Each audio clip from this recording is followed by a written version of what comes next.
Passons maintenant à la conception des fiches techniques. Tout commence par les informations de base, avec bien sûr le nom du produit, quelle que soit la préparation ou la fiche d'envoi que vous faites, et la catégorie. Pour ce qui est des catégories, définissez-les bien par avance. Il s'agit de bien classifier chacune des préparations ou des fiches d'envoi que vous allez faire. Cependant, attention, vous pouvez parfois avoir des produits que vous ne savez pas où classer, vous n'avez pas vraiment de catégorie pour ces produits. Vous n'allez pas forcément créer une catégorie spécialement pour un seul produit. Dans ce cas-là, il est possible d'avoir une catégorie dans laquelle vous mettrez tous les produits un petit peu inclassables. Cependant, attention à ce que cette catégorie divers ne soit pas trop large, sinon ça devient vite un fourre-tout. Si vous voyez que vous obtenez beaucoup trop de produits dans celle-ci, à ce moment-là, vous aurez besoin de resubdiviser vos produits. Par exemple des produits spéciaux pour la pâtisserie, ou même pour les féculents, etc. Nous avons ensuite la partie avec les ingrédients. Ici, vous retrouverez un listing de tous les ingrédients dont vous aurez besoin pour réaliser la fiche technique. En plus des ingrédients, vous pourrez avoir certains produits consommables que vous pourrez mettre dans cette fiche technique. Vous pourrez avoir par exemple les rince-doigts, si jamais c'est une fiche d'envoi avec des crustacés, ou bien la boîte à pizza si c'est une pizza à emporter. Dans ce genre de situation, si vous avez un différentiel entre des produits sur place et emportés et qu'il s'agit exactement des mêmes produits, je vous recommanderais de faire une fiche technique pour le produit sur place et une seconde fiche qui inclura le produit sur place et en plus les emballages et par exemple la serviette, l'huile piquante s'il s'agit d'une pizza. Cela permet de gérer la fiche technique d'origine, la première, celle qui est sur les produits à emporter, et qui viendra à chaque fois modifier dès que vous ferez des changements, celle qui concernera le produit à emporter. Vous choisirez donc chacun des ingrédients ou des consommables qui rentreront dans votre recette. Vous devrez pour chacun de ces ingrédients également avoir une catégorie. De même que précédemment, il faudra avoir des catégories bien délimitées et éviter d'en avoir une divers, beaucoup trop large et qui sera un fourre-tout. Viendra ensuite l'unité du produit que vous allez utiliser, et on parle là vraiment d'unité de production, pas nécessairement d'unité d'achat. Vous pouvez acheter un carton de 10 kg d'un produit et avoir besoin de l'utiliser au kilo. À ce moment-là, il faudra faire une étape de transformation, nous y reviendrons. Il y aura aussi le coût unitaire de ce produit, donc le coût unitaire par unité de production que vous aurez défini à l'avance. La quantité utilisée de ce produit dans la recette. Attention à bien faire vos calculs de rendement et d'être très précis là-dessus. Ça peut absolument tout changer lorsqu'il s'agit de produire quelque chose et surtout de gérer ses coûts. C'est pas parce que vous avez 1 kg de carottes à mettre dans la recette que on va savoir forcément si c'est des carottes épluchées, des carottes non épluchées, des carottes éboutées, etc. Vous pouvez retrouver ceci dans une autre formation que j'ai faite sur le rendement et le yield des ingrédients. Et en dernière colonne, le coût total de chacun des produits, qui se calcule tout simplement en multipliant le coût unitaire par la quantité utilisée.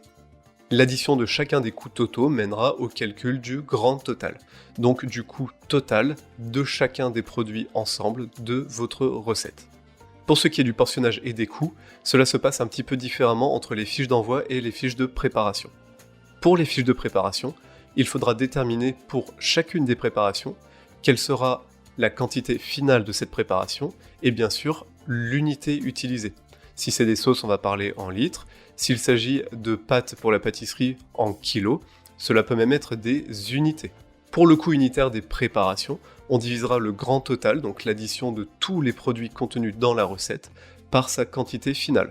Et à ce moment-là, on obtiendra le coût unitaire de cette recette. Donc le coût unitaire pour 1 litre de sauce, le coût unitaire pour 1 kg de légumes préparés, le coût unitaire pour 1,5 kg de pâte feuilletée.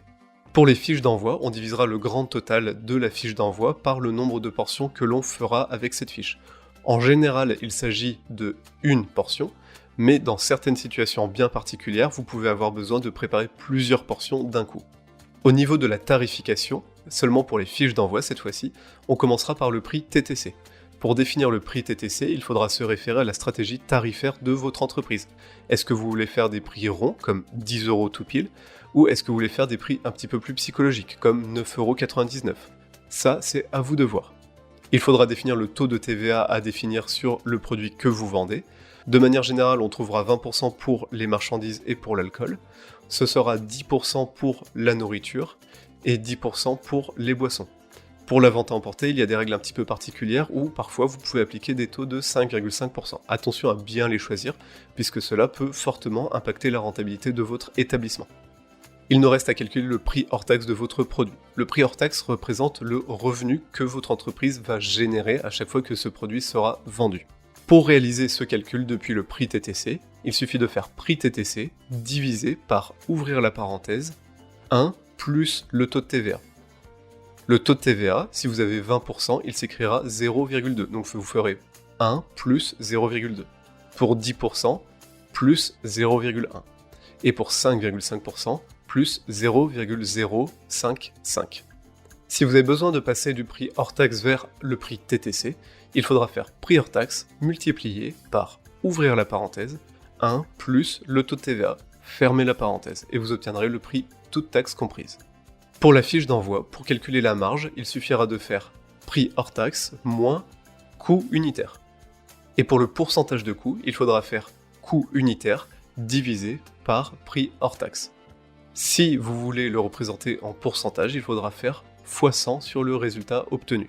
Les informations complémentaires comprendront bien sûr la procédure de préparation du produit, éventuellement les durées de préparation attendues, vous aurez les accords mets et vins, vous aurez les différents allergènes, etc. Vous pouvez inclure tout un tas de choses à cet endroit-là.